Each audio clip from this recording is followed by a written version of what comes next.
नमस्कार भक्तांनो, स्वागत आहे तुमचं आपल्या यूट्यूब चॅनलवर. भक्तांनो, उद्यापासून सुरू होत आहे असा एक पवित्र महिना, ज्यामध्ये केलेल्या एका छोट्याशा भक्तीचे फळसुद्धा करोडो पटीने वाढून मिळते. पण तुम्हाला माहिती आहे का, कधी काळी हाच महिना संपूर्ण जगात अपमानित होता. लोक त्याला अशुभ म्हणायचे, कोणी त्याच्यात शुभ कार्य करत नव्हतं. आणि एवढंच नाही, देवांनी सुद्धा त्याच्याकडे दुर्लक्ष केलं होतं. पण मग तो दुःखी होऊन थेट भगवान विष्णूंकडे गेला आणि पुढे जे घडलं त्यामुळे हा महिना थेट सर्व महिन्यांमध्ये श्रेष्ठ बनला. भक्तांनो, आज मी तुम्हाला सांगणार आहे मलमास ते पुरुषोत्तम महिना बनण्याची ती अद्भुत कथा. आणि हो भक्तांनो, व्हिडिओच्या शेवटी मी तुम्हाला सांगणार आहे, या महिन्यात अशी कोणती 5 कामे आहेत जी केल्याने भगवान विष्णूंची कृपा थेट तुमच्या घरावर बरसू शकते. म्हणून हा व्हिडिओ शेवटपर्यंत नक्की पहा.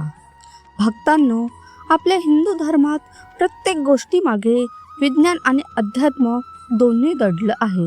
अधिक महिना म्हणजे फक्त एक जास्तीचा महिना नाही, तर हा निसर्गाचा समतोल राखण्याचा मार्ग आहे. आता हे सोप्या भाषेत आपण समजून घेऊया. आपलं एक वर्ष सूर्याच्या गतीनुसार 365 दिवसांचं असतं, पण चंद्राच्या गतीनुसार वर्ष फक्त 354 दिवसांचंच होतं. म्हणजे दरवर्षी जवळपास 11 दिवसांचा फरक पडतो. आणि हाच फरक भरून काढण्यासाठी दर 32 महिने 16 दिवसांनी एक अतिरिक्त महिना जोडला जातो. त्यालाच आपण अधिक महिना, धोंड्याचा महिना किंवा पुरुषोत्तम महिना म्हणतो. भक्तांनो, जर हा महिना नसता तर दिवाळी कधी उन्हाळ्यात आली असती आणि होळी थंडीमध्ये. म्हणूनच हा महिना म्हणजे निसर्गाने निर्माण केलेला एक दिव्य समतोल आहे. पण भक्तांनो, या महिन्याची खरी कथा ऐकली तर तुमचे डोळे पाणावल्याशिवाय राहणार नाहीत. प्राचीन काळात प्रत्येक महिन्याचा एक स्वामी देव होता. चैत्र महिन्याचे वेगळे अधिपती, श्रावण महिन्याचे वेगळे आणि कार्तिक महिन्याचे वेगळे. पण या अतिरिक्त महिन्याचा कोणताही स्वामी नव्हता. म्हणून लोकांनी त्याला नाव ठेवलं मलमास, म्हणजे निरुपयोगी, अशुभ, त्याज महिना. या महिन्यात लग्न नाही, गृहप्रवेश नाही, मुंज नाही, कोणतंच शुभ कार्य नाही. संपूर्ण जग त्याचा तिरस्कार करू लागलं. भक्तांनो, कल्पना करा, ज्याचा जन्म झाला आहे पण ज्याला कोणी स्वीकारलं नाही, तो मलमास आतून तुटून गेला होता. एक दिवस दुःखी होऊन डोळ्यात अश्रू घेऊन तो थेट वैकुंठात भगवान विष्णूकडे गेला. मलमास रडत म्हणाला, हे प्रभू, माझा काय दोष? मला तर निसर्गाने निर्माण केलं, पण जग मला अपवित्र म्हणतं. कोणी मला मान देत नाही. माझ्या येण्याने लोक दुःखी होतात. माझं अस्तित्वच निरर्थक आहे.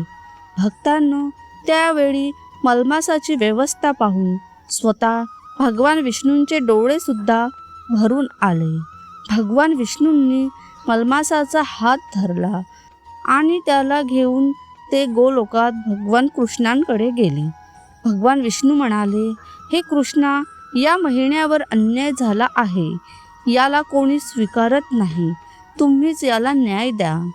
तेव्हा भगवान श्रीकृष्ण स्मित हास्य करत उठले.